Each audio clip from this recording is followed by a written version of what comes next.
The court was loud in the precise way only ritual could be loud. Every sound arrived on time, approved in advance, and layered carefully so nothing truly unexpected could slip through. The queen allowed it to wash over her attention while her mind did what it always did, touching thoughts, skimming intent, cataloging ambition. It was effortless. It was boring. Then something failed to answer. Not resisted. Not hid. Simply wasn't there.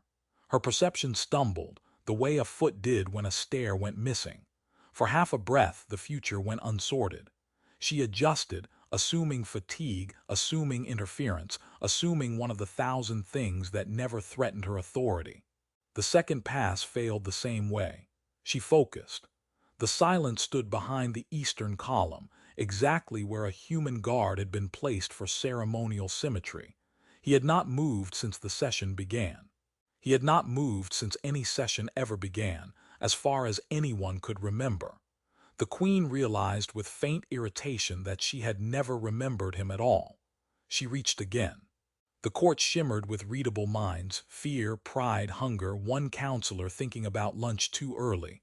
The human was nothing, not emptiness, not resistance, nothing.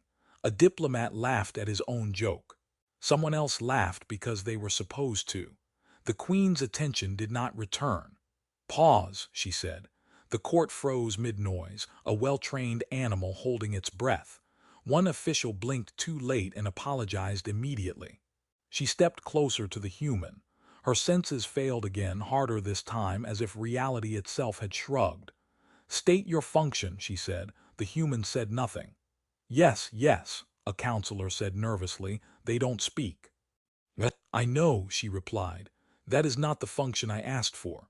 A ripple of unease passed through the chamber. Someone whispered that the psychic arrays might be misaligned. Someone else whispered that humans were always defective. A third voice muttered that at least defective things were usually detectable. The queen circled the guard. Her mind brushed against the space where his thoughts should have been and slid off, like rain off sealed glass. It was absurd. It was impossible. It was faintly amusing. "Is he broken?" One noble asked. Another answered, "He's human, that's redundant." A few laughed. The queen did not stop smiling. She stopped in front of the guard. He met her gaze without ceremony, without challenge, without the internal flinch everyone else produced. Her perception reached, failed, and for the first time in centuries, returned with nothing to report. "Remarkable," she said. The human remained silent. Behind her, a technician quietly checked a console and frowned. "Your Majesty," they said, "the system is functioning perfectly." "Of course it is," she replied. "It's just never met him before." The court shifted, uncertain whether that was humor or warning. The queen felt something unfamiliar settle into place. Not fear, not threat, but interest. The kind that could not be ordered away. "Leave him," she said, turning back to the throne, "and bring me every record we have on human cognition." A pause, all of them. She glanced back at the guard once more. Still nothing, still silent. "Yes," she said, "I dislike surprises. Especially quiet ones." By the next cycle, the Empire was pretending nothing unusual had happened, which was how it always reacted to unusual things. Officially, the silence incident was logged as a perceptual variance. Unofficially, half the palace systems were running diagnostics, so often they began scheduling them as recurring events. The queen reviewed the reports without sitting. They disagreed with one another enthusiastically. One claimed the human produced no cognitive output. Another insisted he produced too much, compressed beyond readable limits. A third suggested the problem was philosophical and was immediately muted for impertinence. "Bring the human closer," she said. The order caused a mild panic. Protocols shuffled. Someone asked how close was acceptable. Someone else asked if gloves were required. A third voice wondered aloud whether silence was contagious. That last one was ignored, though a few people subtly leaned away from the guard as he took his place near the inner ring. He stood as he always did, still, present, uncooperative in the politest way imaginable. The queen reached again. Nothing answered. Her irritation sharpened, then dulled into something else. Curiosity, she realized. She had forgotten what it felt like. Stimulus test, she said. A technician activated a neural provocation field, gentle but effective. The court reacted instantly, spikes of annoyance, fear, ambition, one burst of inappropriate excitement that was logged for later embarrassment. The human did not react at all. "He's ignoring it," someone whispered. "No," the queen said. "He's not." The field intensified. Systems hummed. A console chimed and displayed a warning that it had reached suggested emotional capacity.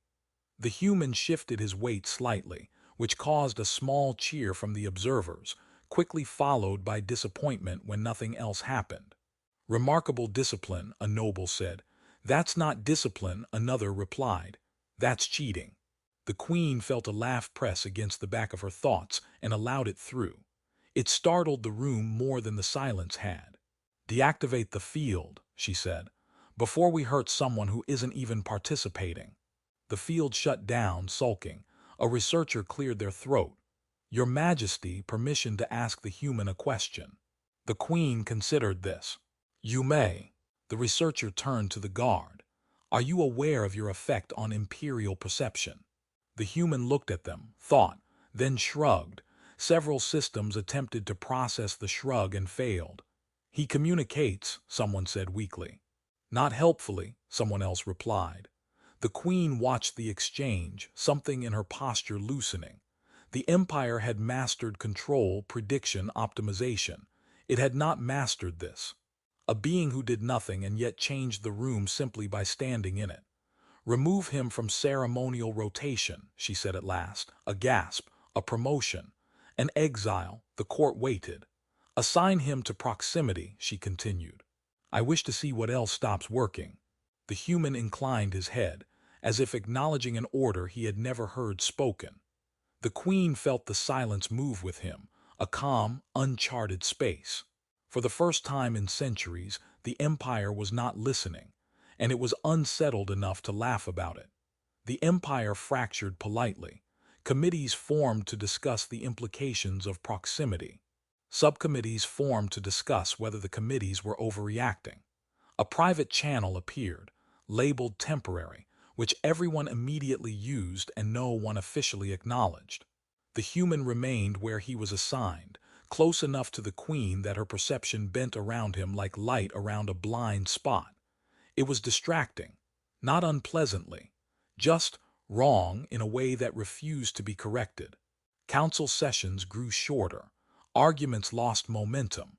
One particularly dramatic noble attempted a grand mental flourish and stalled halfway through, as if forgetting why they were angry. They blamed the air. The air filed a complaint. "Your Majesty," a strategist said during one session, "we recommend isolating the human to prevent further destabilization." At that exact moment, the human leaned slightly to the left to avoid blocking a service drone. 3 predictive models collapsed.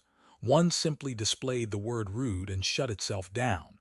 The queen did not look away from the counselor. "Prevent what exactly?" The strategist hesitated. "Uncertainty." "Ah," she said, "the most dangerous substance we know." A ripple of uneasy amusement passed through the room. Humor had become a side effect of his presence. No one was sure how to log that. Attempts to map the human's cognition continued.